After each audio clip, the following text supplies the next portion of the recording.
ರವಿಚಂದ್ರನ್ ನಟನೆಯಲ್ಲಿ ಈ ಹಿಂದೆ ಬಂದಿದ್ದ ಯುದ್ಧಕಾಂಡ ಎಂಬ ಸಿನಿಮಾದ ಟೈಟಲ್ ಇಟ್ಕೊಂಡು ಈಗ ಮತ್ತೊಂದು ಕನ್ನಡ ಸಿನಿಮಾ ಬರ್ತಿದೆ. ಈ ಸಿನಿಮಾದಲ್ಲಿ ಅಜಯ್ ರಾವ್ ನಾಯಕರಾಗಿ ಕಾಣಿಸಿಕೊಂಡಿದ್ದಾರೆ.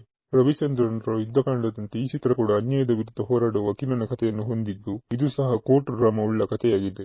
ಮದರ್ ಸೆಂಟಿಮೆಂಟ್ ಜೊತೆಗೆ ಸಿನಿಮಾ ಹೆಣ್ಣುಮಕ್ಕಳ ರಕ್ಷಣೆ, ಅವರ ಹಕ್ಕುಗಳು, ಹೆಣ್ಣು ಮಕ್ಕಳನ್ನು ಸಮಾಜ ನೋಡುವ ಬಗ್ಗೆ ವಿಷಯವನ್ನು ಹೇಳ ಹೊರಟಿದ್ದು, ಯುವತಿಯ ಕೊಲೆಯಾದ ನಂತರ ನಡೆಯುವ ಘಟನೆಯನ್ನು ಯುದ್ಧಕಾಂಡ ಸಿನಿಮಾ ಹೊಂದಿದೆ. ಅಜಯ್ ರಾವ್ ರವರು ವಕೀಲನ ಪಾತ್ರದಲ್ಲಿ ಕಾಣಿಸಿಕೊಂಡಿದ್ದು, ಅವರ ಪೋಸ್ಟರ್ಗಳು ವೈರಲ್ ಆಗಿವೆ. ಅಲ್ಲದೆ ಮೊದಲ ಸಿನಿಮಾದಂತೆ ಹಾಡುಗಳನ್ನು ಹಿಟ್ಟು ಮಾಡಿಸುವ ಪ್ರಯತ್ನದಲ್ಲಿದೆ ಚಿತ್ರತಂಡ. ಚಿತ್ರದ ಸೋಲೆ ಇಲ್ಲ ಸೇರಿದಂತೆ ಹಲವು ಹಾಡುಗಳು ಹಿಟ್ಟಾಗಿದ್ದವು. ಅದಕ್ಕಾಗಿ ಹೃದಯಂ ಸಿನಿಮಾದ ದರ್ಶನ ಎಂಬ ಜನಪ್ರಿಯ ಹಾಡು ಹಾಡಿರುವ ಮಲಯಾಳಿ ಗಾಯಕ ಅಬ್ದುಲ್ ವಹಾಬ್ ಅವರಿಂದ ಸಿನಿಮಾದಲ್ಲಿನ ಅಜಯ್ ರಾವ್ ಅವರ ಇಂಟ್ರೊಡಕ್ಷನ್ ಸಾಂಗ್ ಹಾಡಿಸಲಾಗಿದೆ. ಪ್ರವೀಣ್ ಭಟ್ ಅವರು ನಿರ್ದೇಶನ ಮಾಡಿರುವ ಯುದ್ಧಕಾಂಡ ಸಿನಿಮಾವನ್ನು ಪ್ಯಾನ್ ಇಂಡಿಯಾ ಲೆವೆಲ್ನಲ್ಲಿ ಬಿಡುಗಡೆ ಮಾಡಲು ಚಿತ್ರತಂಡ ಯೋಜನೆ ಹಾಕಿಕೊಂಡಿದೆ. ಸಿನಿಮಾ ಏಪ್ರಿಲ್ನಲ್ಲಿ ತೆರೆಗೆ ಬರಲಿದೆ.